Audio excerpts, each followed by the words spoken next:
दिवाळी म्हणजे आपल्या ऐतिहासिक विजयाची आठवण, एका नव्या सुरुवातीचं प्रतीक।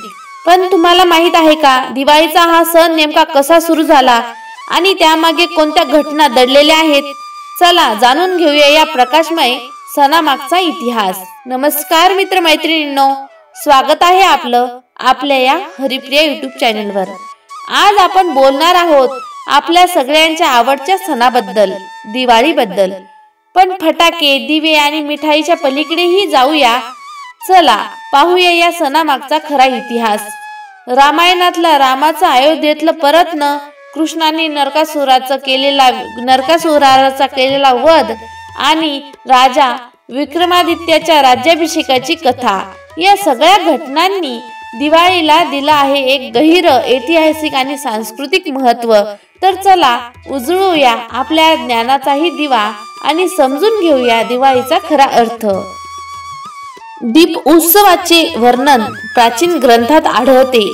दिवाळीशी संबंधित काही मनोरंजक तथ्ये आहेत, ज्यांनी इतिहासाच्या पानांमध्ये आपले विशेष स्थान निर्माण केलेले आहेत। या सणालाही स्वच्छतेचे ऐतिहासिक महत्त्व आहे, त्यामुळे कोणत्याही विशिष्ट समूहाचा नसून संपूर्ण राष्ट्राने धार्मिक दृष्टिकोनातून दिवाळी सणाला ऐतिहासिक महत्त्व आहे। अनेक धार्मिक ग्रंथ दिवाळीचे ऐतिहासिक महत्त्व सांगतात। विष्णूने तिन्ही पग याच्यात जग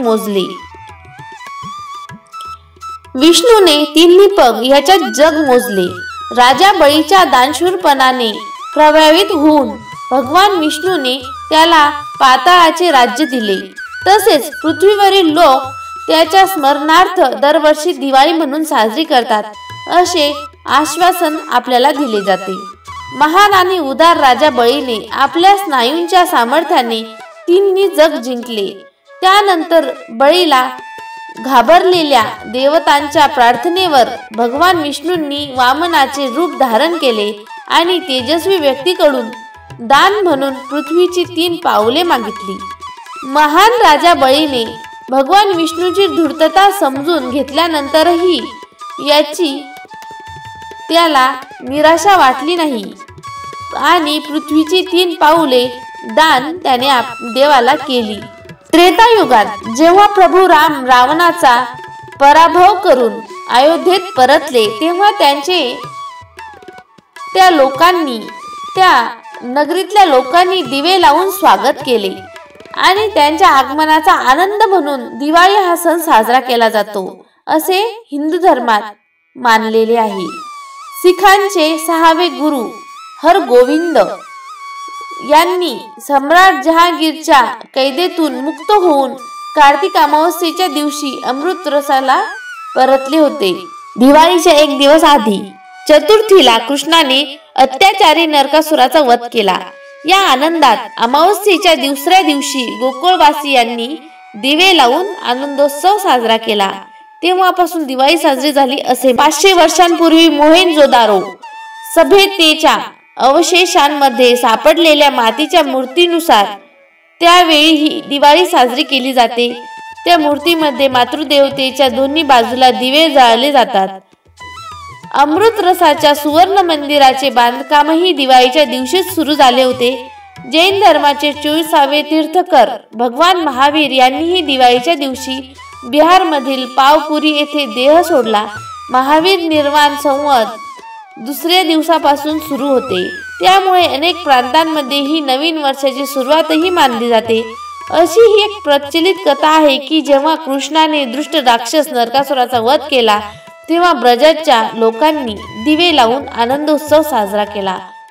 या सणाला स्वतःचे ऐतिहासिक महत्त्व हे सर्वांचेच आहे, त्यामुळे हा सण कोणत्याही विशिष्ट समूहाचा नसून संपूर्ण राष्ट्राचा हा सण दिवाळी हा सण बनलेला आहे। हिंदू धर्मामध्ये देवी लक्ष्मीचा जन्म कार्तिक महिन्याच्या अमावस्येला समुद्र मंथनादरम्यान झाला होता, त्यामुळे दिवाळीच्या दिवशी लक्ष्मीची पूजा केली जाते असे म्हणतात। जैन धर्मात दिवाळी हा महावीर स्वामींचा निर्वाण दिन म्हणून साजरा केला जातो। हा दिवस कार्तिक अमावस्या म्हणूनही साजरा केला जातो। एका मान्यतेनुसार मृत्यूवर अमरत्वाचा विजय झाल्याचे ज्ञान देऊन नचिकेताच्या पुनरागमनाचा आनंद साजरा करण्यासाठी तेथील लोकांनी तुपाचे दिवे लावले होते। दिवाळीच्या दिवशी लोक घरे सजवतात, स्वच्छ करतात आणि दिवे लावतात। दिवाळीच्या दिवशी व्यवसायात तेजी येते। लोक आपले घर, कपडे, दागिने, खाद्यपदार्थ सजावण्यासाठी फार खर्च करत असतात।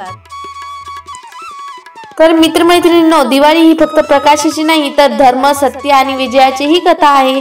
प्रत्येक दिवा आपण लावतो तो अंधारावरच्या प्रकाशाचा, वाईटावरच्या चांगल्याचा आणि दुःखावरच्या आनंदाचं प्रतीक आहे। या दिवाळीत आपण फक्त घरच नाही तर मन आणि विचारही प्रकाशमय करूया। जर तुम्हाला ही माहिती आवडली असेल तर व्हिडिओला लाईक करा, शेअर करा आणि आपल्या हरिप्रिया YouTube चॅनलला सबस्क्राईब करायला विसरू नका।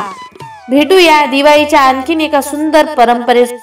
शुभ दिवाळी। सर्वांना दिवाळीच्या हार्दिक शुभेच्छा।